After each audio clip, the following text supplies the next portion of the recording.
Good morning, everyone. Thanks for joining us right here at 7. I'm Tracey McCain. And I'm Cailtin Nuclo. You're watching Eyewitness News here on the Wax. A lot to talk about this morning, but first, let's get the check on that forecast. Meteorologist Jill Gilardi is here with the details on your first alert forecast. Good morning, Jill. Hey, Jill. Good morning. Sorry, I have to put my shoes back on. Here we go. Yeah, no one knows what you're doing. I know, but you do. I do. I wouldn't tell anyone. I wasn't going to. Thank you. All over there, fidgeting with their feet and everything. I'm your friend. And the weather is kind of our friend today. It depends on how you look at it. Now, if you have asthma, you suffer from any other breathing issues, not so much your friend today. That ground level ozone, not the best for sensitive groups, a little unhealthy. So air quality alert from 11 a to 11 p. So what does that mean? Just limit your time outside if you are a part of that sensitive group. Otherwise, you're good to go. And it's going to be warmer and a little muggier out there today. Tomorrow is the peak of the heat, the warmest day since August. We get some 90s on tap and feeling a little stickier. First alert weather day for that. Then Friday and Saturday, that's when our rain and storm chances start to increase. But this morning, you notice that glowing orange sun, a lot of that attributed to some of that wildfire smoke, a few higher level clouds as well. There you can see a view of what the sun looks like at this point in time, Old Saybrook. So that filtered sunshine. Temperatures are much milder this morning, as we expected, with 50s and 60s. So heading out for a walk, looking perfect out there. As we mentioned, it's going to be a little hotter out there this afternoon. So an early morning walk sounds a lot better than walking in 80-something degrees. Put on that sunscreen, but nonetheless, a beautiful day on tap for us. We'll have more on that air quality alert and, of course, the first alert weather day and storm chances coming up a little bit later. Caitlin? All right, thanks, Jill. Good morning, everyone. 7:02 here on your Wednesday. If you're just waking up with us, we do appreciate that. Getting ready to head out the door, hit the road to head to work or bring the kids to school. Majority of the state looking pretty good out there this morning. We're not dealing with any crashes. We've got normal delays that are building. You can see some of them here in Hartford, 91 north and southbound. This is the southbound lane with traffic merging onto 84. Looking great here through Middletown along Route 9. Doing very well in Waterbury by the Mixmaster on 84 and here in Meriden along 91 north and southbound, right by the Route 15 interchange.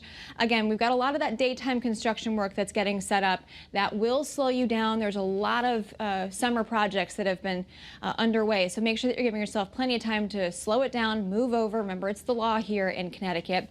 Friendly reminder, dealing with this road closure still in Stratford, Route 113, still closed off due to a sinkhole that they're working to repair. There is a detour in place, and let's leave you with your drive times.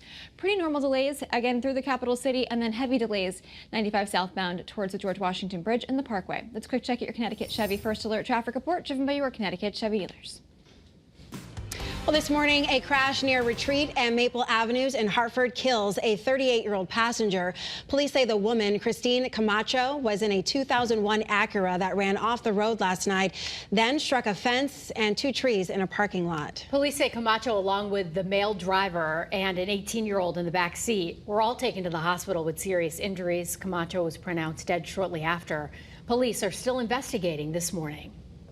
And with just hours here left to go in this year's legislative session, the countdown is on for lawmakers to vote on several critical matters before the session ends at midnight. Your reporter Marcy Jones has the overnight developments from the Capitol that happened while you were sleeping. That's absolutely right, Caitlin and Tracy. While many Connecticut residents were fast asleep, the state budget got passed. Lawmakers say that some relief could be on the way for thousands of families. Here are some highlights and what it could mean for you. The 2-year plan is more than $55 billion. A big priority for Democrats was special education and helping families pay for childcare, while Republicans focused on curbing excess spending and supporting tax credits. Here are 3 things to know about what is in the budget. A $250 tax refund passed for thousands of workers with children. That will impact 1 out of every 7 households across the state. A total of $442 million for the next 2 years will be dedicated to support special education costs. Also, nonprofits will see an additional $76 million invested in the second year of the budget to support their workers. The session officially comes to an end tonight at midnight. Your reporter in Hartford, Marcy Jones, Channel 3 Eyewitness News. Digging deeper here, leaders from both political parties reacting to the budget this morning. Governor Lamont says he will sign it once his office receives it. The governor calling it a balanced and sensible budget that provides stability and keeps the state on sound fiscal path. Republicans, though, criticizing the budget, saying the plan is too expensive while not sufficiently funding important services, including health care. Well, if you feel your electric bills are too high, you're not alone, and some relief is on the way. Governor Lamont says he will sign a measure to reduce delivery costs and slash the public benefits charge. Passed the House last night with bipartisan support. Experts say you can expect to save about $20 a month. Well, today, the Waterbury man accused of shooting and killing a teenager in New Haven last January is in court. Gabrielle Fraser is charged with Malik Sweet's murder. Sweet's family says the suspect's arrest has brought them some measure of justice. Right now, we're hitting the phones to learn more about a serious crash in Middlefield. That's where police say a motorcycle driver hit a guardrail on Main Street, causing serious injuries.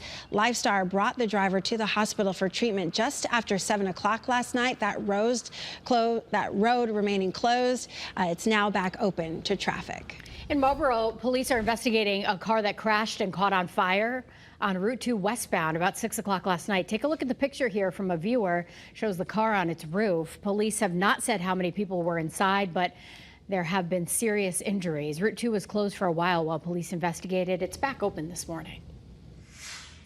Well, 2 suspects now arrested in connection with a string of Facebook Marketplace robberies in Waterbury. Police say a 22-year-old man and a teenager now facing multiple charges, accused of threatening the victims with a gun and then taking their items without paying for them. This morning, police are urging anyone who prepaid for a funeral with Philip Pietra to give them a call because he's accused of taking money from dozens of clients and using it for gambling. Police departments across our state told the Channel 3 I-Team that they received about 80 calls from clients who are missing money. Experts say anyone who prepays for a funeral home should be receiving a financial statement every year showing how much money is in their account. Right now, a suspect in custody for a deadly shooting on Main Street in Hartford back in March. Police say Arian Serrano is charged with the murder of Myron Myers. He's being held down in jail right now on $2 million bond. Cromwell school leaders say the Trump administration is targeting their student athletes over transgender policies, but this morning the town is refusing to back down. Your reporter Roger Suzanne has that story from the Cromwell Board of Ed, along with a new development from just this morning. That's right. The Cromwell school board members just issued a strongly worded letter about this issue, but they are still under fire right now. The Trump administration essentially claims that school leaders here in Cromwell have been violating federal law by allowing transgender student athletes to compete.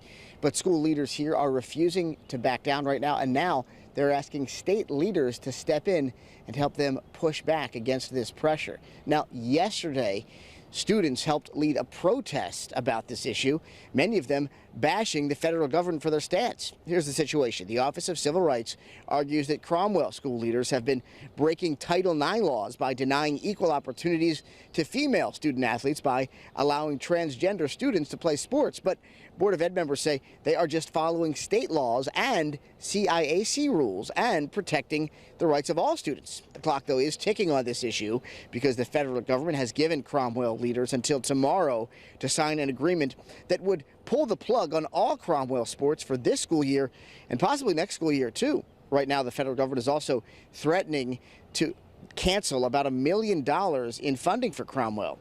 The town's mayor says state leaders must step in because he says if the federal government can target Cromwell, other districts could eventually also be at risk. They are targeting a population that is a percentage of a percentage. They are holding hostage nearly $1 million of federal funding and putting the Board of Education of the town of Cromwell in an impossible situation.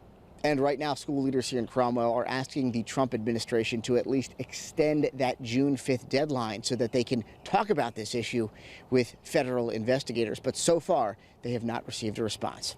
Reporting in Cromwell this morning outside of the Board of Education, I'm Roger Suzanne in Channel 3 Eyewitness News. Well, this morning, school bus drivers in Bloomfield will call for better pay and benefits with just a few weeks to go here until their current contract expires. So they're holding a practice picket. Union representatives emphasize they're not going to stop working, but they are considering a strike if a new agreement is not reached by July 1st. We have contacted the bus company for a comment. We're waiting to hear back. And right now, first responders in the northeast part of our state are hoping to expand a mental health peer support group. The Quiet Corner Peer Support Group helps veterans and first responders. They're asking for funding for building renovation so they can expand their programs. If it's approved, work should be finished in about a year. And good morning, everyone. Today, if you are watching Scott not too long ago on Channel 3, the topic right now is today is the air quality alert that kicks in at 11 o'clock. It is getting hotter and muggier today, but tomorrow takes the cake. It's a first alert weather day, hottest day since August, expecting some 90s. And then Friday, Saturday, kind of unsettled. We are tracking some of that haze this morning from wildfire smoke, 57 degrees, so that the sunshine is definitely looking like a little orange glow. As we take a look at temperatures, way milder. We have 50s and some 60s popping up.